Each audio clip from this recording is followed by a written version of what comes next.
Bonjour, Tansegya. Hey, how are ya? It's Smudge for Your Thoughts. With Cohesive. I like that.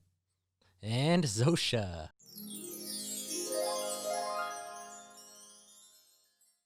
So, in today's episode, we are talking with Natalie. She is going to talk to us about her school, her work, what she's doing right now. And we have a couple of surprise guests, too. They don't really say anything, really, but You'll see. you'll see them if you watch the videos. So, yeah. All right. I hope you enjoy. Peace.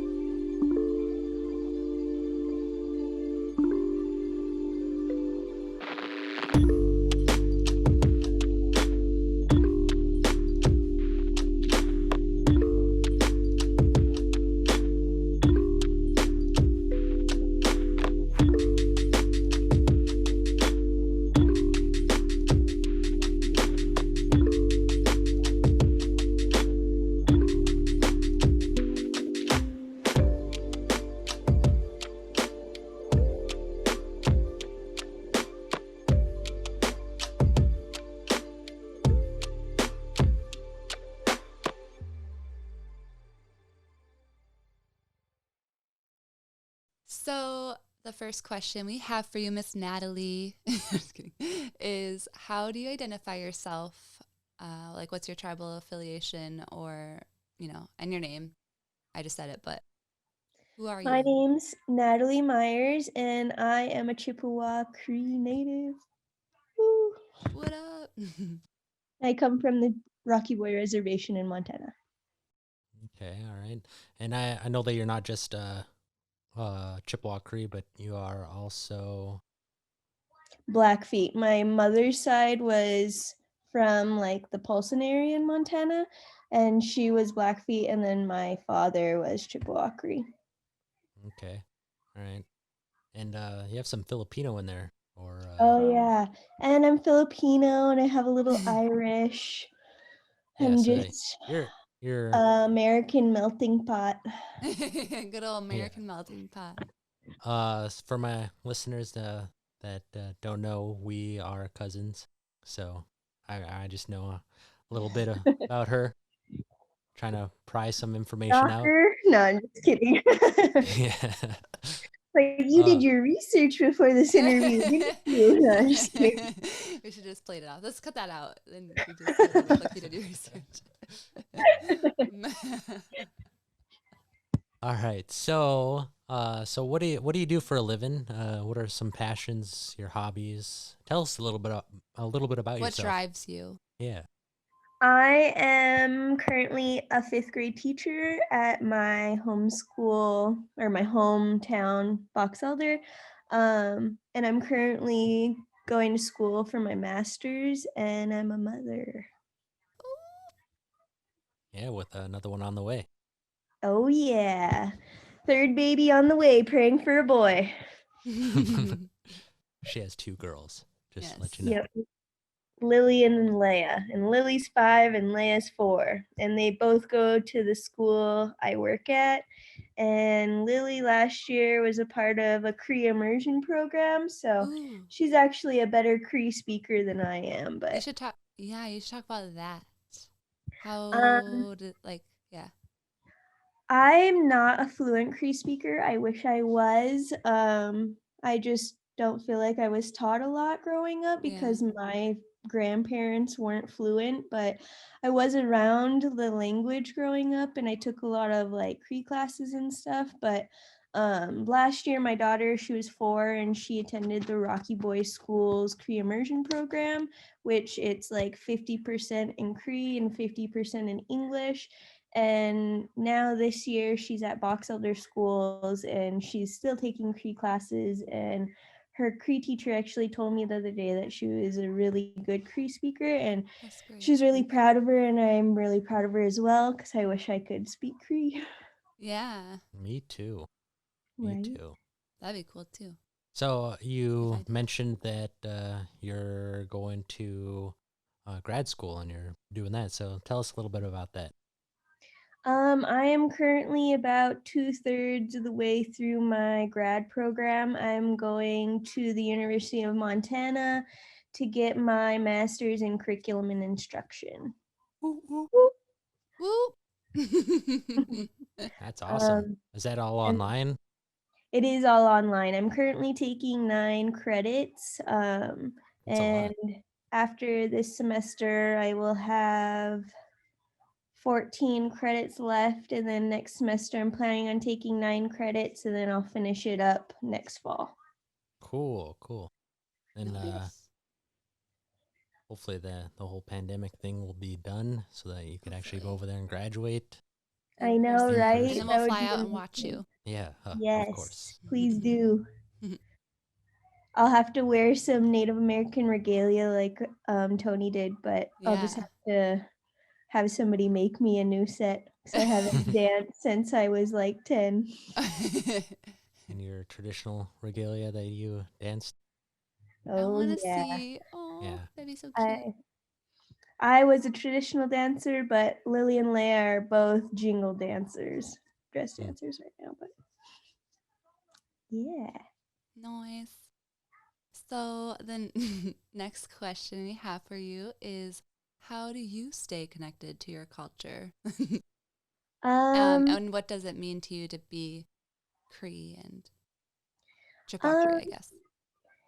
I stay connected by learning as much of my history as I possibly can. I'm actually a class 7 educator, so I went to a training to become a teacher that can teach the Cree language and history and culture to my students. Nice. And I think that's very important because as a Cree Chippewa Cree, it's important to know where we come from so we can continue living our lives. Because if you don't know who you are, it's kind of hard to keep living. But Mm-hmm. I've seen, like, even in my generation, you can see the decrease in culture and history and traditions. Mm-hmm. So our youth doesn't really know who they are. So then there's Yeah. kind of like a, I don't know how to describe it, but there's like something missing. So Yeah. I think it's important to learn as much as I personally can so then I can teach the youth and keep our culture and traditions thriving. Yes. It's good that like Tony was saying, or I think you were saying that Lily and Leia are jingle dress dancers, so they're on their way to learning and Yeah. keeping their traditions, Yes, we try keeping their to keep them traditions. involved as much as we can. I think as a parent, I could probably do more. I know as a That's good. child, I attended more ceremonies than I have my children attending, like round dances and the sun dance. I remember going up there quite a bit as a child, but I personally, as an adult, I don't really attend those ceremonies anymore. I attend the like powwow and Mm-hmm. like very small things, but I feel like I could do better for my kids. But Ryan, their father, takes them to a lot of ceremonies. They're around sweats and stuff. That's good. But they're around their culture quite a bit, which I think is very important. Yeah, that is Yeah, important. that is super important. So, uh, why do you think that you're kind of going away from that kind of stuff? I mean, you did participate in a lot of those ceremonies or go to those ceremonies as a kid. What's keeping you from doing them now? I just think I'm She, so I was busy. kidding. I don't know, constantly trying to reach the next goal. I'm Yeah, always Oh yeah, doing something new, and I don't know. and that's the I hard. definitely feel you there. I Yeah, mean, I'm kind of similar. I just yeah, want to feel I'm not alone. yeah. It's but like we are talking about this with Rebecca. Like it's hard. Sometimes it's hard to keep that balance of like staying connected to your culture, but also like thriving and in this colonial space, you know, this Western society. getting a job and getting a degree and like those kinds of things. So like you're trying to strive in that, but then also still not lose yourself and who you are. And, Yeah. And on top of that, like I was discussing earlier, like I have a lot of ethnicities and I'm not fully Chippewa Cree. I'm not a full blood or anything like that. And I feel like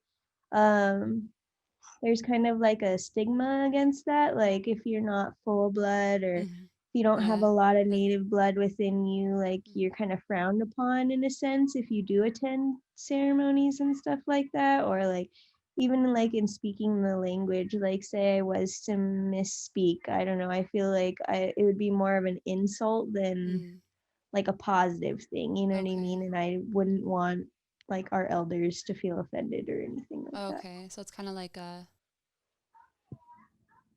Like I don't modesty know. thing, kind of almost like humble, Yeah. like trying to like you don't want to. Yeah, I get that.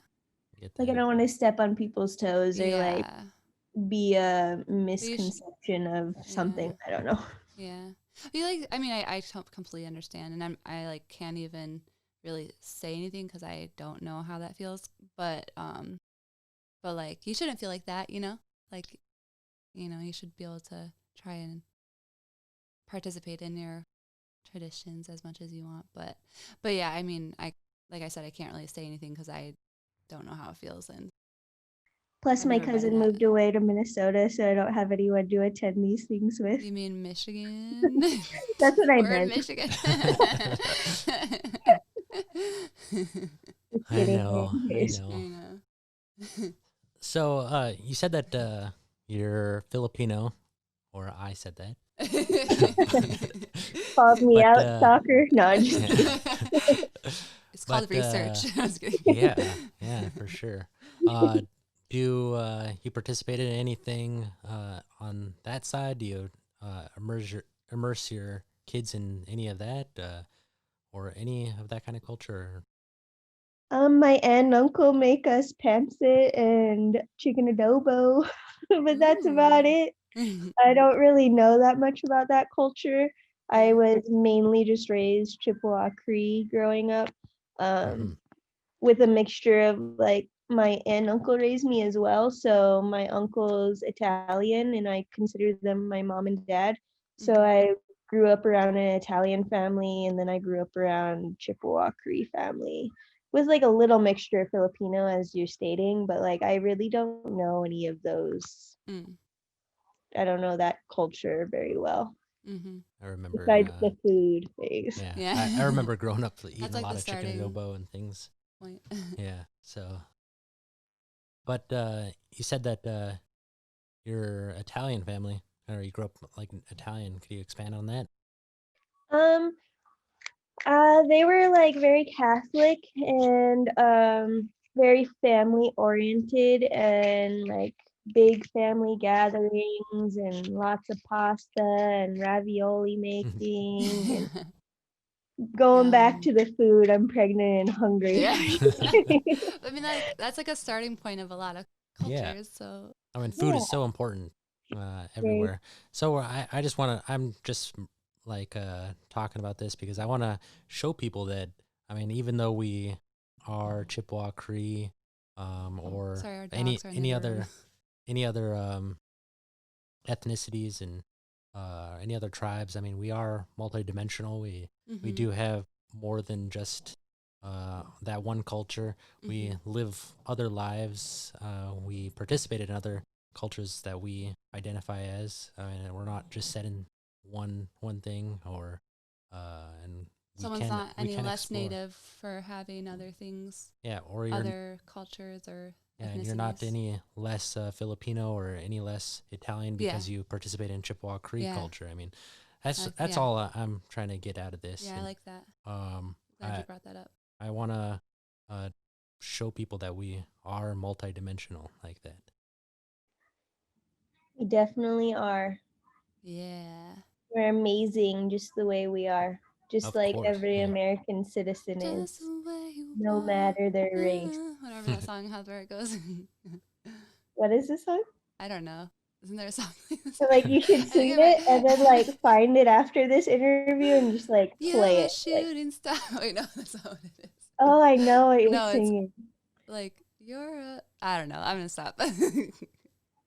We'll cut some stuff in there or something. I don't know, and then play the song, He's the like actual play a song. song in the Do, background. do, do, Yeah. do. All right. So I guess we could move on to our next question. Oh no, that was Islands in the Stream. Yeah. That's like a completely different song.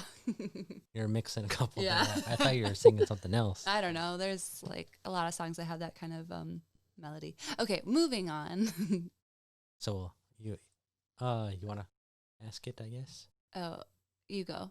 I Okay. don't know which one we're All on. right. So how do you navigate through this colonized space with your customs, language, tradition in mind in order to succeed in your job, your hobbies, passions, anything like that? Like walking in. Walking in like two different worlds. Um, Or not like walking as in an two different worlds. educator, is that what you're meaning?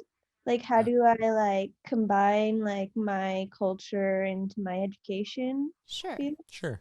Um, well, I teach on the reservation, so I teach my youth, I would say, because I'm part of the Chippewa Cree Tribe.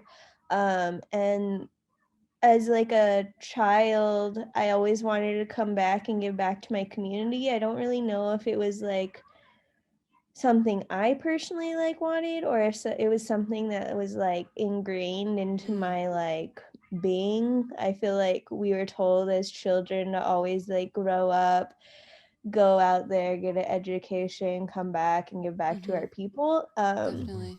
So like as like a while I was in like high school, I wanted to become a therapist, and some way throughout time, I decided to go into education, which I'm really glad I did, because now I'm teaching at my like high school that I went to school at, or my like hometown school.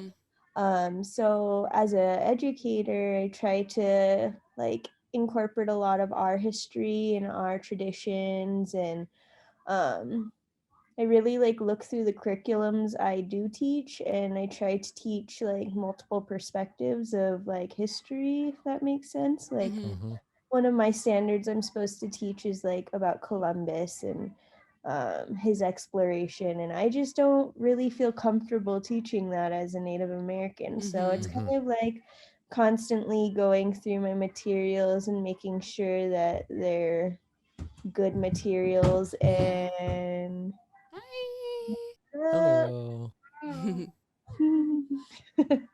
um but yeah, I think there's like a balance like you were saying earlier, like there's like a fine line of like things that I feel comfortable teaching and things I don't feel comfortable teaching, and there's also like things that I think that my students need to learn as Mm-hmm. Chippewa Mm-hmm. Cree So do Yeah. speak. you teach like Indian Ed for All kind I of curriculums? do. Yeah. Okay. Yeah, that is actually like a Not state heard of that. mandated standard. So I do teach a lot of like our history and whatnot because I am licensed to teach our history, but I Sweet. also try to learn about the the seven other tribes in Montana. I have a few lessons that I do teach in my classroom. Currently, it's kind of a hard year due to COVID-19, so Mm-hmm. I feel like I've kind of been slacking as an educator due to the fact that we're not constantly in the school building 8 hours a Mm-hmm. day, Yeah. 180 days out of the year. Like, I've just been trying the best I can to get as much information as I can to my kids, but I feel like I could definitely step it up and teach more Indian Ed for all about all tribes instead of just my Yeah. own. So like Sophie just said, she doesn't know anything about what that program is. Could you expand upon what Indian Ed for All is? Indian Ed for All is that we have to teach all students about Native Americans and relate our lessons to Native Americans. And when I was going to college at Northern, because I got my undergrad from Northern, they were trying to say that like you should integrate something Native American to each lesson, which is kind of hard, but it's basically to just teach like every student like what Native Americans are and that we are here and that we don't live in teepees and we don't walk around in Yeah. moccasins and buckskin and that we do have a history just like everybody else, but that I don't know, kind of just to teach the culture, I They're guess. like, you're moving, or Native Americans are also moving into contemporary like times, just like everyone else, not just stuck in Yeah. basically in the past. Yeah. And to like So make sure that like every student understands that and yeah. kind of like teach that. I don't know what I'm trying Yeah, to say. no, that's no, I get So exactly what you're saying. Yeah. Indian Ed for All was passed. And this is in It's a Montana for yeah, people who don't know. it's a Montana state law that was Yeah. passed that you're supposed to be teaching if it's from K to 12. You're supposed to be teaching at different levels of information. You're supposed to be teaching in these youngsters, and it hasn't been upheld. I believe it was passed in the 80s or 90s. I think the Um, the 90s. and 90s. it's not I being Okay, remember upheld. and it's correctly. yeah, and People don't, it's not being upheld. So it's pretty sad, but especially it's for all the reservations that are yeah, especially for like all, all the large people native that presence. Yeah. that are supposed to be learning this, and a lot of people don't learn about Native American culture until they're in college, Mm-hmm. and Yeah. even then, I barely did.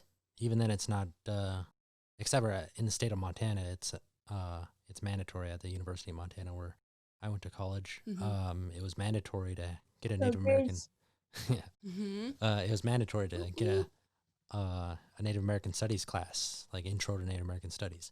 Um, but yeah, it's you're supposed to like at in kindergarten teaching them a little bit, and then first grade even more, and it's supposed to into high school. Then you're supposed to give them way more information and like go more in depth of what exactly happened and being at least letting them know that there wasn't we weren't just giving our land away or anything. It was forcibly taken from us. Yeah. right. Um, and it's not being taught. So Yeah. Imagine, I was just thinking, like, imagine if not just in Montana, but all states, kids were actually taught that, like, a little bit in kindergarten and, like, more into elementary school. And then by the time you're in high school and college, you already are well versed on different cultures and you just have an understanding, at least a basic understanding of, like, who different native cultures and that they're contemporary and just like everyone else, but also thriving in their cultures, because there's just so much just obliviousness. Is that the word? Ignorance? Not ignorance, kind of, because it's like people just don't know. This is not taught. It's not a priority in our country, and it's really sad. Like, I mean, I only knew that you shouldn't call, I mean, some people do say Indian, but like it's not really the best term necessarily, politically correct, I guess. I didn't learn that until I came out to Montana on a trip, and someone told me that when me and my brother went to one of the trading posts, and there was an elder that was carving wood, and he was like, "You shouldn't call us Indians, say Native American." And I was like, "Oh, okay." And then, but anyway, when I was going to school over here in Michigan growing up, I didn't know that. And there's like just so much ignorance, Anyway, that's a really basic thing, but that was really all I learned until I went to college. and the messed up thing is that over here in Michigan, and all the streets are named after Yeah, tribes, and her school is named after a different tribe. And my whole school system is called Chippewa Valley School District, and I went to Ojibwa. I don't know if that's really a correct way of spelling it. Anyway, elementary school, and then Cheyenne Elementary School, and then I went to Iroquois Middle School, and there's also Seneca Middle School in our district. There's like Shawnee, Pawnee. So she's going to all these Anyway, schools, and Dakota was she's my not high learning school. anything about Yeah, the isn't tribes. that crazy? Yeah, that's really crazy. It's kind You'd of think like that they weird. would be teaching about the culture if they have the names everywhere. Yeah. Yeah. Like I think you would know more about each tribe, you know what I mean? Like maybe Mhm. each school would like teach about each tribe. Yeah, that'd be cool or something like something. Yeah. One thing that like you kind of mentioned about like going into college and learning like certain things, like I grew up in Rocky Boy and like I learned a lot about Native Americans, but I never realized till I hit college that every tribe is different and Oh. every tribe has like a different like culture and like beliefs and like they hold themselves to like different standards and like for Chippewa Crees, for instance, like metal isn't supposed to touch sweetgrass, and like I was always taught that you're not supposed to use like a lighter with your sweetgrass. And then like I went to like an elementary school in Havre, and they had like sweetgrass like pinned up on the wall with nails, like they were like displaying it as like I don't know, decoration, but like it was pinned up with like nails like through the sweetgrass. And I remember telling the librarian that that was like frowned upon to Native Americans. And then like I talked to a few other like some of my friends that are Native American from different tribes, and they're like, oh, like our tribe doesn't believe in that. Like I've never heard that Interesting. before. So then I like realized that like the Chippewa or the Crees believe in a lot of like stricter beliefs, if that makes sense. Yeah. And I never knew that until I was in college Yeah, in Yeah. the we're really 20s. superstitious too. What was that? Tony, I said we're really superstitious too. Yeah. Yeah. Tony Uh, also, oh, sorry. Go ahead. but there's also like there's so many different like tribes and like bands and like I don't know, we're not one name doesn't fit all, if that makes sense. Like we're all Exactly. different. They're not a natives are not a monolith. Yeah. I also didn't really. I mean, I think we might have been taught a little bit, like, oh, the West Coast people had like totem poles. I don't know. That might have been in college. I'm not really sure if I remember correctly. We learned about like the different housing styles and stuff like that a little bit, but besides that, yeah, like we didn't really learn like the different like cultural values and the like you're saying like holding themselves to different standards and stuff like that. And yeah, I didn't learn that, so interesting. So no I think one. I think in college I learned a lot though about Native Americans as a whole and like the stereotypes that come in, like even for cartoons and stuff. Like Oh yeah, as a definitely. child, you wouldn't think that the things that they're saying in a cartoon is like racist, but then like as an adult and I'm taking these like college courses and Mm-hmm. we're going through depicting movies, it's like, wow, Yeah. Yeah. I don't want my kids watching this kind of Yeah. cartoon. Yeah. So, um, with that, do you or well, whenever you're teaching your classes, do you um teach your students about other tribes and like trying to learn or teach them what you didn't know whenever you were a child? Um, I'm currently like in my third year teaching and I've like hit bases on it, but not like fully. Like I said, I'm a fifth grade teacher, so I don't really like go that in depth, you know what I mean? Yeah. Yeah. But I have like done a few lessons on the other tribes in Montana, and I Okay. have told them that like we all have different beliefs and whatnot, and I've talked That is about definitely that good. Yeah. sweetgrass story quite a few times because that was kind of like a big light bulb Aha moment for moment. me Yeah. growing up. Yeah. Um, but I try my best, but I don't really know that much about other tribes, if that makes sense. Yeah. Yeah. Yeah. I have a lot of learning to do myself. There you go.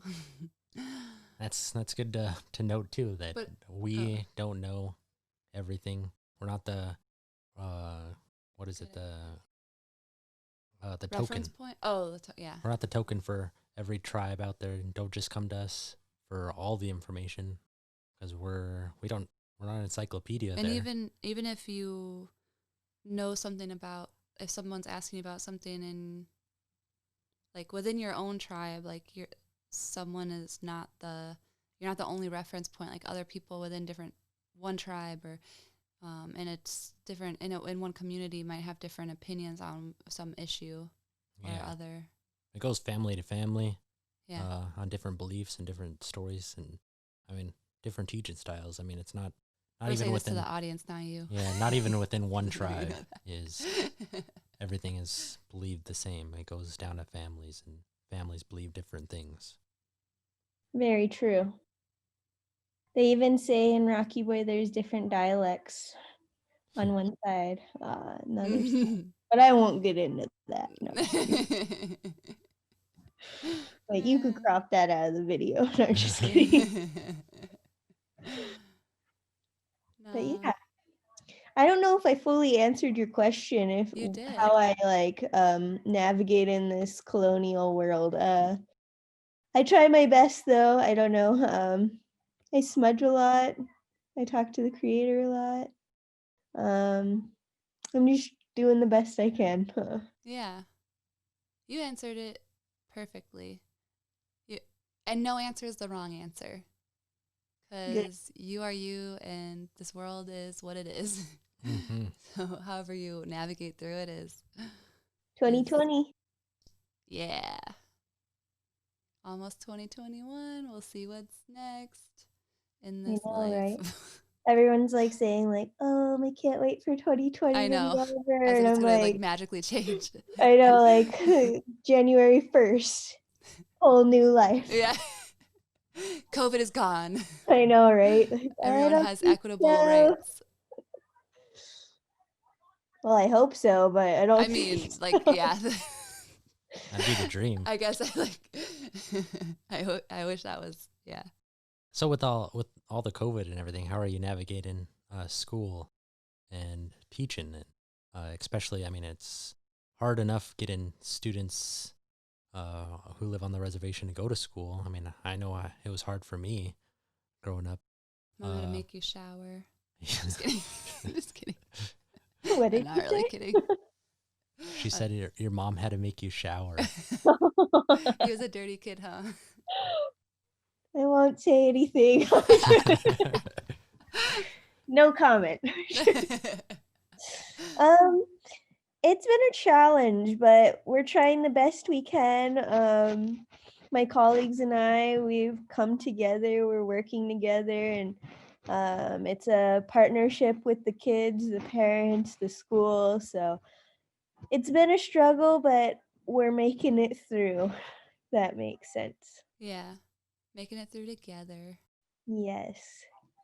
And just trying to focus on the positives and encourage the kids as much as we can, because I can only imagine I'm going to college full-time online, and it's a struggle for me to do my homework. I find myself waiting till the last day and working up until the deadline. I get all my work turned in. I got good grades, but it's a huge struggle for me. I don't know. And I can't imagine being a 10-year-old or even a kindergartner and waking up and staying up and playing my video games and waking up in video games or school. Like, I don't know.